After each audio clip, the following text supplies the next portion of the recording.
Chicago's own. Yeah, for sure, for sure. So we're gonna give the introduction for anybody that may not know who Ian is. So we met Ian in Chicago when we were in Chicago with September. September, yeah. Yeah, Yeah, it for was in September. a networking event that we had. And yeah, he's interesting. So he's 14 years old, he's an entrepreneur, and he has a homeschool training program to teach children how to code, like teenagers and even younger than that, how to code. And he was doing it, it's ironic now, it's like perfect timing, because he was doing this for years. He's been homeschooled for years. Yeah. And he started the nonprofit, which is called Dream Hustle Code, before all of this stuff happened. Yeah. So now I think it's perfect timing to have this conversation, because now everybody's homeschooled. They have no choice. They have no choice but to be homeschooled now. Man, this is, we got some things to get into, man. Like, obviously, I work in education, so homeschooling is a different reality, but it's been your reality. So I got some questions, man. Maybe you can help me as an educator. You know what I'm saying? Yeah, for sure. So first and foremost, thank you. Thank you for joining us. Appreciate it. No, I appreciate you guys for having me, allowing me to be on your platform to just discuss, computer science and why it's important for everybody to learn it, especially kids. I really do appreciate it. Yeah, for sure. So you want to start it off? Yeah, man. I want to start back to the third grade, man, because that's where your story kind of starts.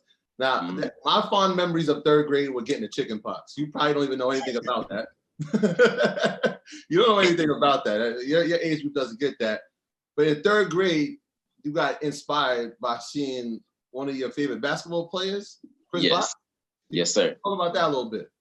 So it started off with my mom finding a video on Facebook. Now, Mr. Mark Zuckerberg posted something, and the video was called "What Most Schools Don't Teach," and she was intrigued because Mr. Zuckerberg rarely posted at the time, and so she tried to get me to watch the video, and I really wasn't interested because, number one, I was doing my homework. Number two, it looked boring, and three, I didn't see any black people in the video. It was just all older white men. And so, the video, she's played the video anyway because it's mom, of course. And so Mr. Chris Bosh, he came in during the middle and started talking about how he thought coding was cool and how he was in the after school program called the Whiz Kids in high school. And, that drew my attention because at the time he was my favorite basketball player, or one of my favorite basketball players. And he played my favorite sport, and he was black too, somebody who looked like me. And so it immediately drew my attention. And so my mom says I watched the video about 10 times that night, but I don't believe it. It was more like 3. So anyway, we decided to bring Code.org's Our Code event to my school that in December of 2013. And so, we had some amazing feedback. My friends continue to actually do the programs that they learned at home. And so we received an avalanche of phone calls from parents saying how their kids were like so intrigued on their laptops doing this coding thing. And they kept asking us what it was. And so a couple parents asked us what we were going to do next. And so that's what led us to create or co-found the nonprofit organization Dream Hustle Code in 2014. So at this time, you're in a public school or private school? But this is before. I was in public school. I went to Skinner North Elementary School on the north side of Chicago. That's dope. So, the interesting thing about what inspires you is the same thing that kind of inspired us. Like, I was working in education, and in my mind, I knew that there were certain things that weren't being taught in school. So that's when I reached out to Shadi. I'm like, yo, can you teach financial literacy? Because I know kids don't learn it. I was dealing with high school kids. Same kind of thing that inspired you. Now, before you started coding, did you have a distinct interest in computers? Or are we just playing, what are we doing? Video games, what are we doing? Honestly, I was just playing 2K13 at the time, all day, every day. That was pretty much it. I didn't really develop a love for, being on the internet or dealing with computers until after the fact. It kind of stemmed from, it actually really all started with learning computer science. Then it developed into me watching YouTube videos about, people coding and also people building PCs. And then it stemmed into what it was today. But at first, no, I was not into computers like that. It didn't start off. It all really started because of that video. So as far as coding, can you talk about why coding is, we're gonna talk about your program, but why is coding so important? I know I was talking to your dad today, and he was saying that in the city of Chicago, it's like, I don't even think it's mandated, but computer science is like very, very low on the totem pole when it comes to the stuff that's mandated. And Troy's a teacher, and he's in education, and a lot of times I'm sure you probably feel the same way, that the core curriculum, like the things that they're actually teaching children and young adults in school, is not really going to prepare them. Like we talk about Amazon, we talk about Amazon's having a grocery store with no cashiers at all. Right. Everything is done by computer and artificial simulation, all of that. And it's like tech, I say all the time, tech is not the wave of the future, it's right now. So it's encouraging to see somebody, as young as yourself into tech and into coding. But like how important is it, and how not utilized, or how lacking is it in the public school system? Well, in Chicago, they recently just implemented this within the last 3 or 4 years. They said that you only have to take one computer science class in order to graduate from high school. Now, this is happening in this year. They said that there will be, in 2014, they said that there will be 1 million jobs in computer science and tech that will be available in this year. Mm-hmm. And so we just implemented having only one class of experience in computer science. And that's not enough to be able to fill up those jobs and for us kids to be able to compete in this tech economy. In fact, leaders like Mark Zuckerberg and even Bill Gates, they were saying how they needed more workers because they didn't have enough people to fill those jobs up. And they even petitioned Congress to get computer science in more schools.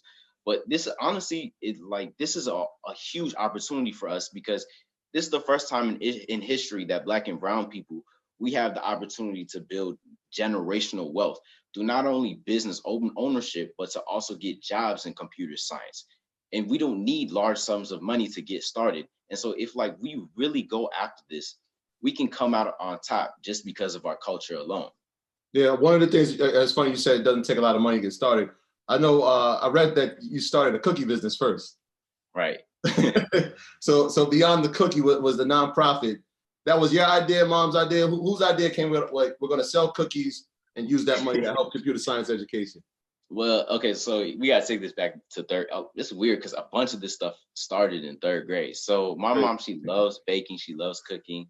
And so she started baking cookies again for the first time in my life when I was in third grade.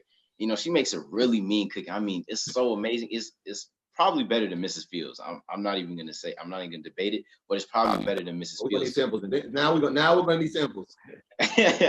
We'll be sure to get you those. But so I started taking them to school during lunchtime, and I would sell one cookie for $1, and I'd come out of school with $15 a day. And I continued to ask my mom, can you make more cookies? And then she started asking questions like, why are you having me make all these cookies? And so I told her, I started selling them for my friends to buy them, because I knew there was a market and that people really love the cookies.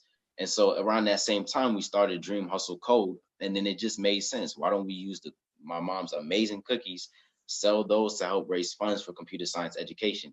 And it went hand in hand. But right now we're rebranding right now, because we had a little bit of a slow start, but we're getting back in the phase where we're rebranding. Yeah. So Dream Hustle Code, it didn't start out as a coding program, right? It started out as a book series that you were trying to write for kids. Is that true? No. So Dream Hustle Code did start off with a book series or with the computer science, but I actually started Dream Hustle Code, the book, back in about 2015, 2016. Okay. So it actually stemmed from us hosting multiple hour of code events and also a free summer coding camp back in 2014. And so what inspired me to write this book or start the journey to writing this book was because during all of our events, one of the things that we noticed was that whenever kids came across a challenge or an obstacle, they wanted to give up or quit. And so I've been learning personal development since I was 4 years old. I've been listening to people like Tony Robbins, Les Brown, Pastor Joel Osteen, Bishop T.D. Jakes, and even Eric Thomas. At 4 years old? Pardon me? I said at 4 years old? Yes, sir. My dad, he would always play it in the background while he was getting ready for the day. And I just started listening to it, and it just caught on, and I've been doing it ever since. And so, I've been doing personal development since then. So we came up with the idea, why don't you interview highly successful people, write it in the book through the point of view of a kid, for kids to understand it better? Because we understand that when another kid tells them something, it resonates on a deeper level than if an adult shares with them. Because kids, they're not really listening. They're hearing them, but they're not really listening to them. But when another kid says it, it just resonates deeper. So coding, can you just give me a 101 explanation? Because I'm the worst when it comes to technology. Yeah, we're gonna give you an inside secret. This guy knows, he's not tech savvy at Yeah, all. I'm not tech savvy Man. at all. So coding, what exactly is coding, like on a ground level for somebody like myself to fully understand? Right, so coding is also called computer programming, and there are multiple languages that you can use to basically program your computer to do a certain set of actions. You can use languages such as JavaScript, HTML, Python, Swift to build websites, apps, animations, a whole bunch of things that you can use on the internet. But in layman's terms, you're programming a computer to do a certain set of actions. Okay. So as far as your program, right, Dream Hustle Code. So you have a homeschool program where you're teaching kids how to code, right? Right. So it's actually really started because everyone's been on break because of the coronavirus. It's actually a mini boot camp that we hosted us for 6th, 7th, and 8th graders just to really get them started on their journeys into this tech space or into computer science. Now, this class wasn't really set up to help them master computer programming yet. It was more so set up to introduce it into them through personal development and computer science and give them the basics so that they can in turn take this journey on their own, because we want them to eventually, once they get out of the boot camp, to go explore more and go deeper into the dive of learning computer science and coding. Okay. So like what is a typical, how long is the boot camp? So it honestly depends. It's on a weekly basis, $25 per week. We do it Monday through Friday from 11 p.m. Central or 11 a.m. Central Time to 1 p.m. Central Time. And we started off with the basics. Like this week, I have my second group of kids. We're doing a wonderful job. But really, we're just trying to build it up and see if we can get as many kids as possible, because we're trying to get 1 million kids to learn computer science, like Mr. Robert F. Smith said before. So we're doing our part and trying to start this off through the boot camp. And you're instructing all the classes? Yes, I'm teaching the basics through it, yes. And using different programs like Grasshopper, Code.org, Khan Academy, and even Code Academy as well. Now, that's not an easy task, man, especially, right now with a lot of my colleagues who are struggling to conduct classes online, being at the climate that we're in. What are some strategies that you're doing using to keep everybody coming back and engaged while you're doing this online? Well, for me, more so, I don't really look at it as being a teacher. It's more so I'm coaching you. I'm just a mentor and I'm guiding you through the journey, right? Mm-hmm. Some things I figured out quickly was that you're gonna have to do a different set of things, especially with kids that are younger.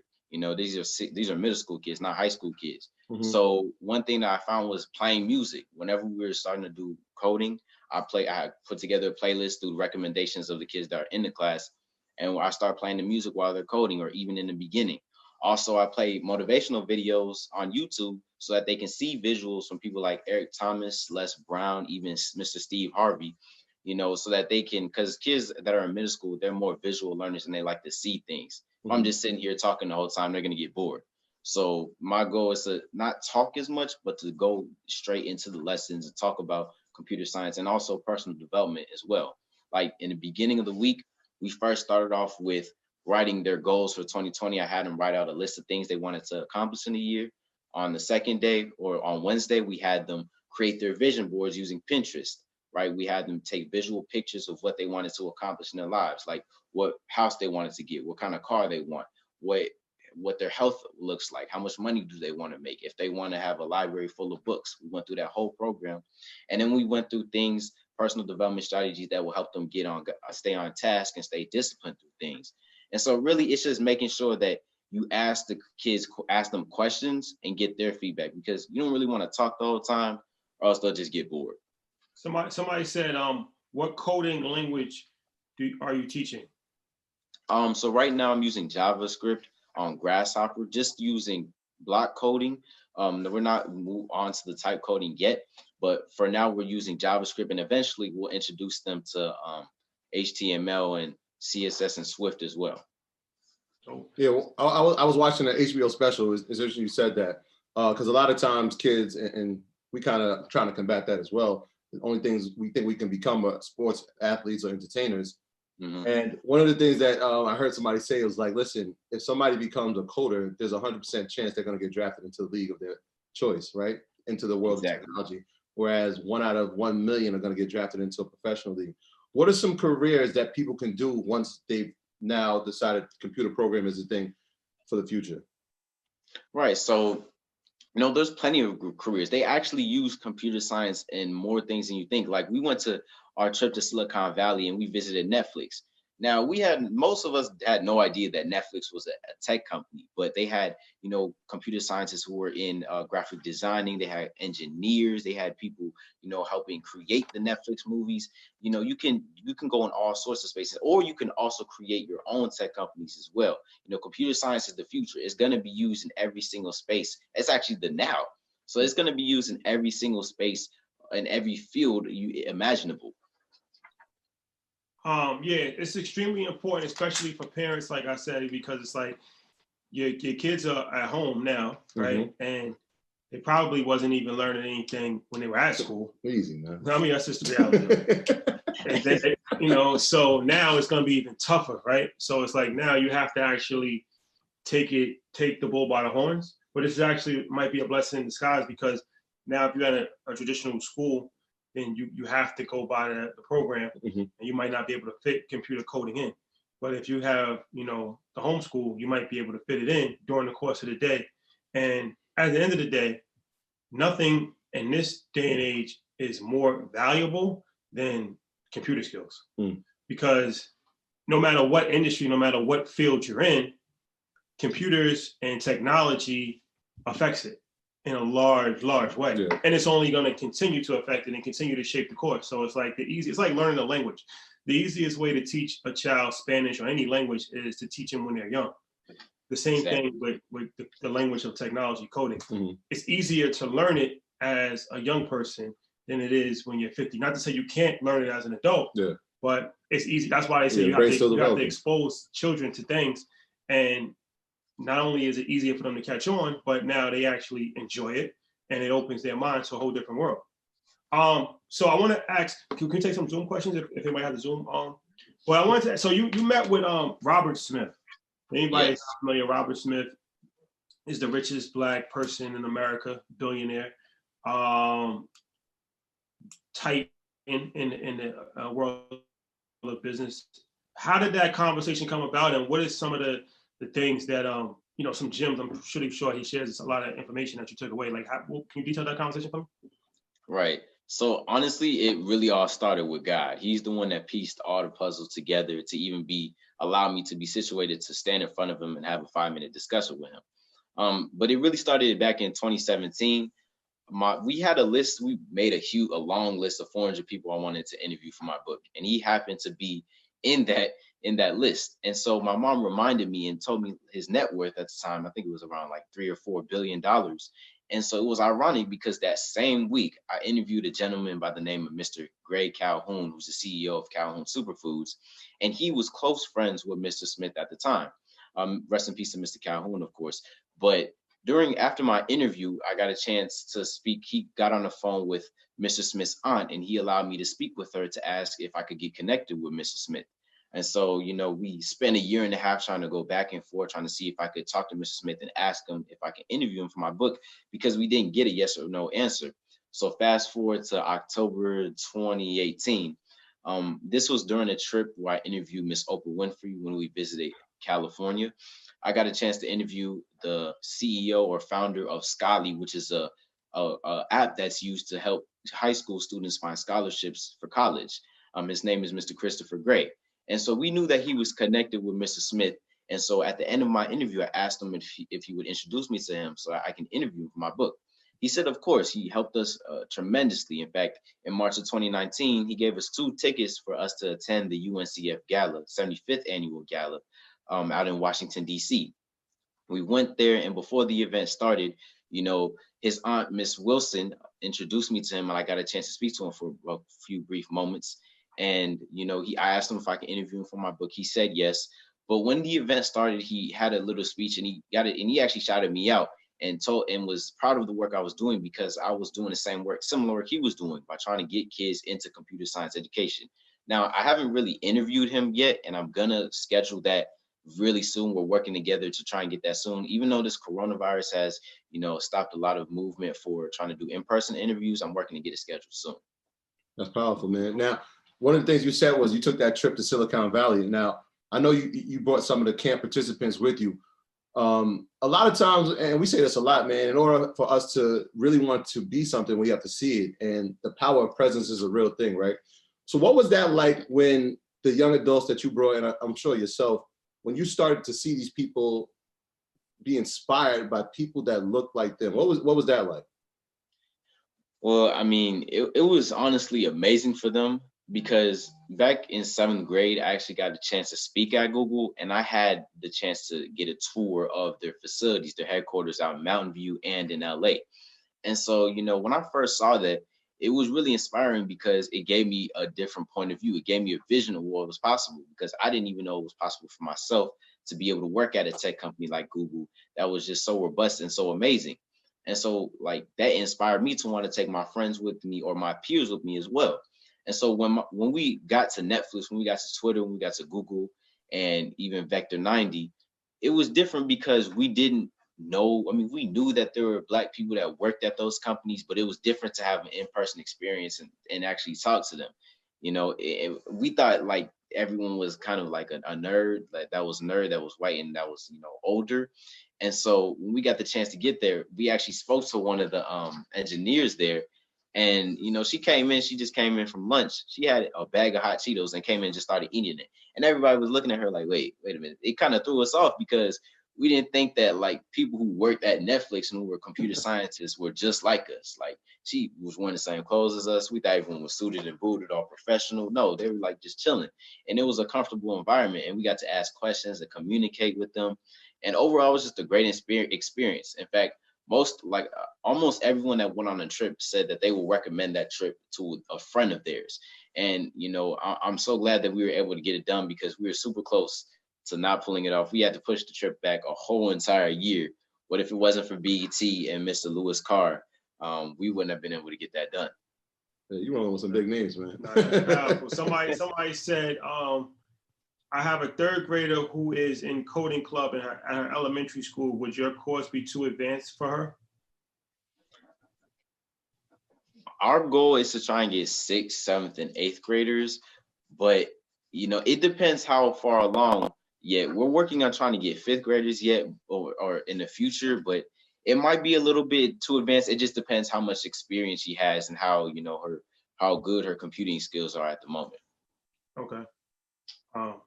Can you do Zoom video? Do you know any good books? Somebody said, are there any good books about coding?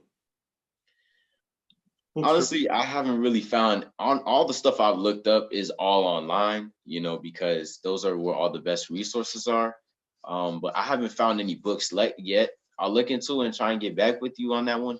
But there is a bunch of free online resources that you can use to get familiarized with it, such as code.org, Grasshopper, Khan Academy, Code Academy, Free Code Camp, and just a list of others. If you look free computer science courses, you'll get a whole bunch of information that'll be able to not only inform you about what it is, but also teach you step by step and guide you to getting down the fundamentals and the basics.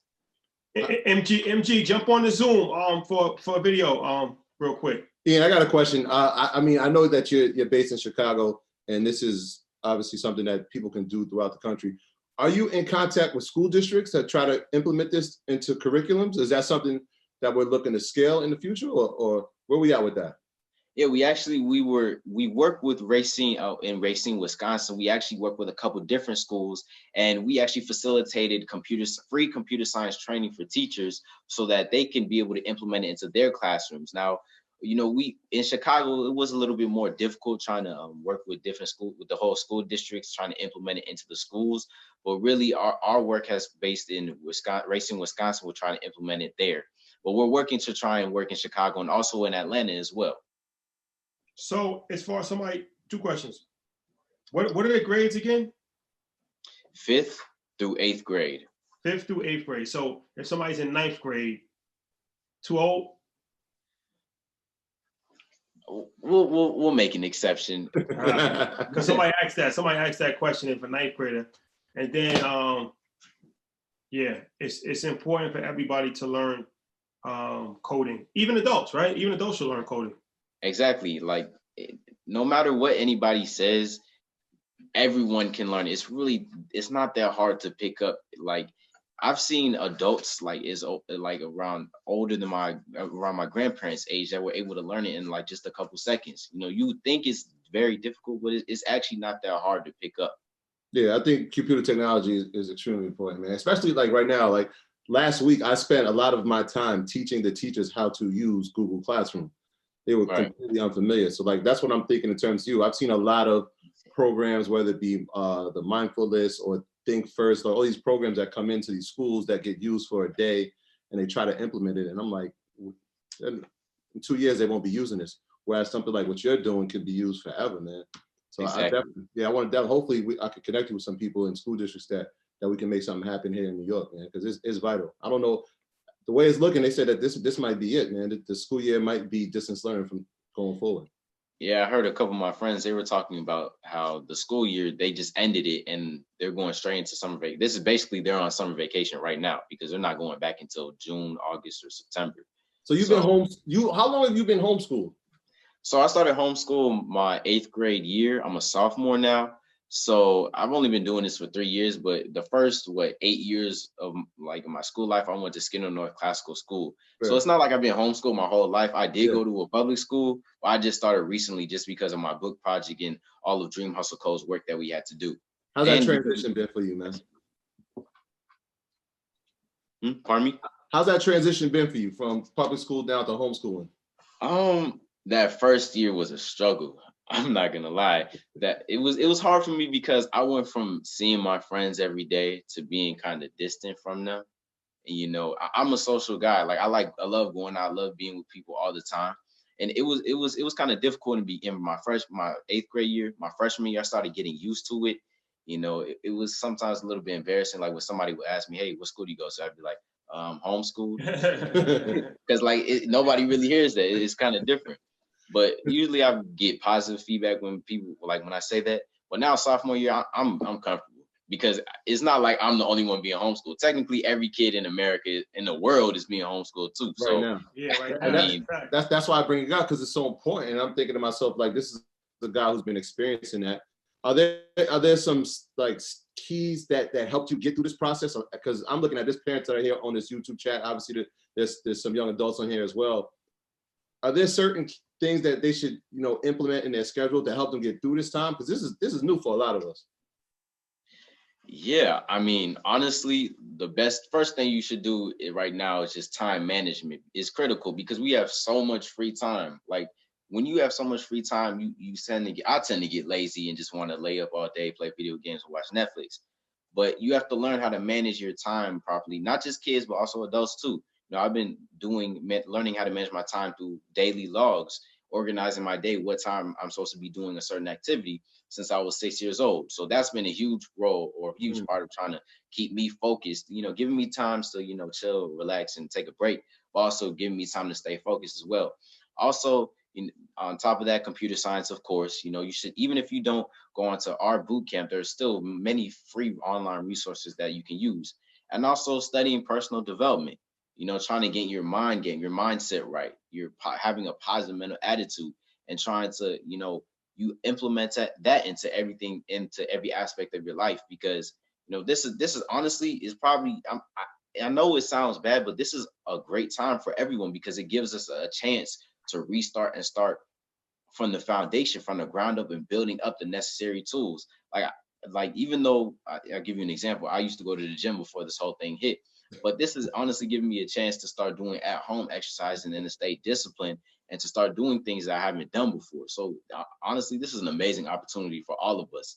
On top of that, you should get more reading done, exercise, and also study on financial literacy, trying to learn how to manage your money, what to invest in, what not to invest in, because this is a great time for all of us. A couple questions. Somebody said, can you give a brief about concepts covered in the course? So yeah, I'll do that first. You can answer that first.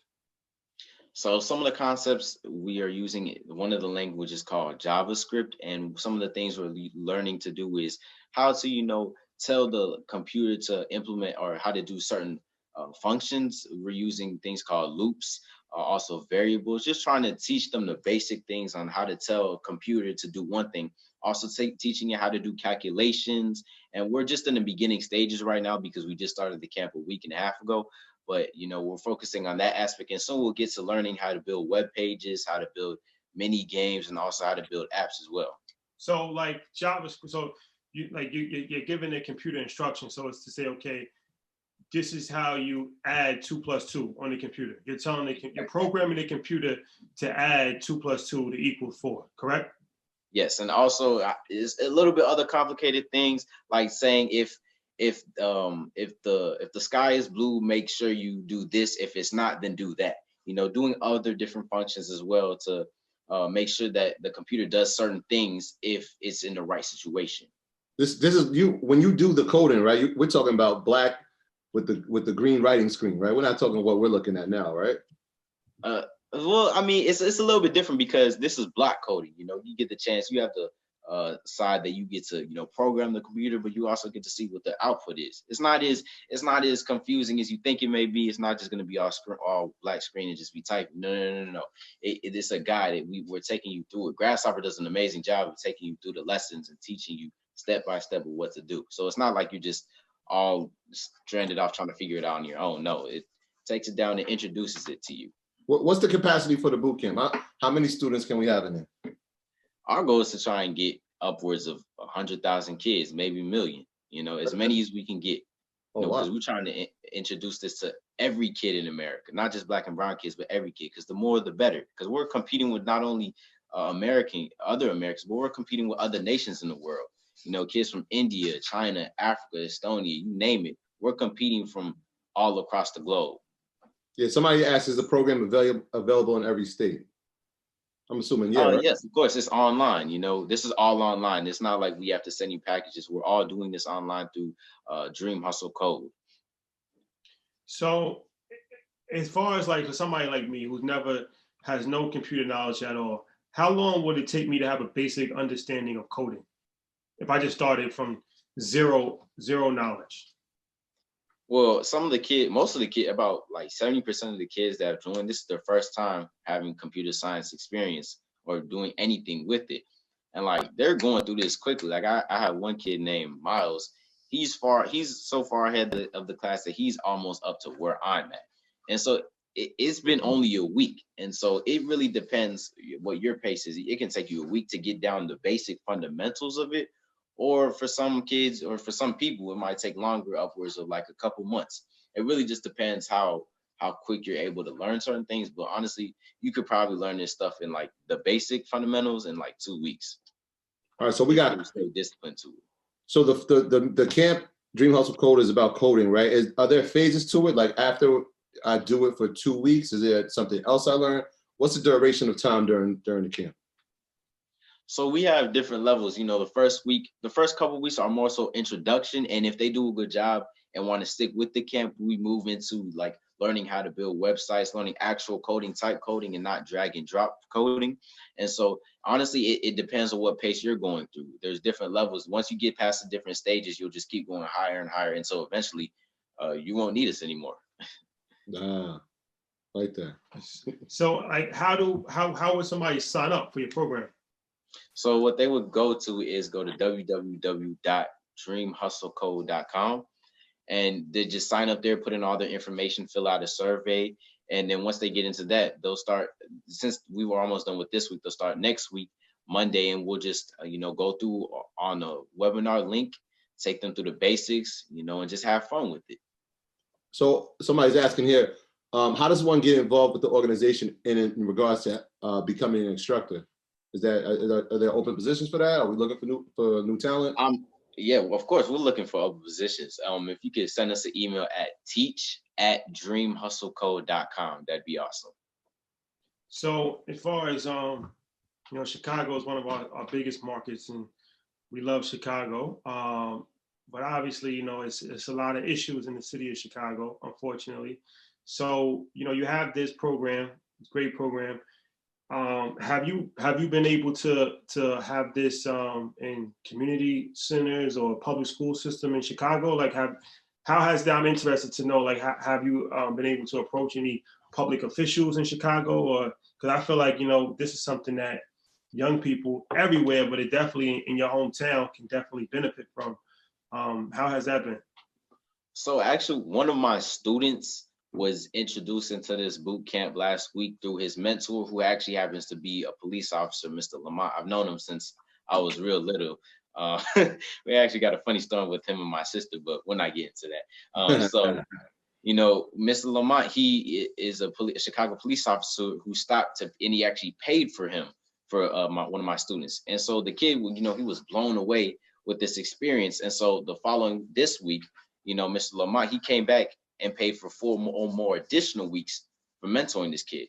And, you know, that was really unexpected, but we've had several people who step up and want to sponsor this. And we're actually working to, you know, work with the Chicago Police Department so that they can come on board in this boot camp at a 60% discount as well. And we're also working with Push Excel to try and implement this into their facility as well. That's big time.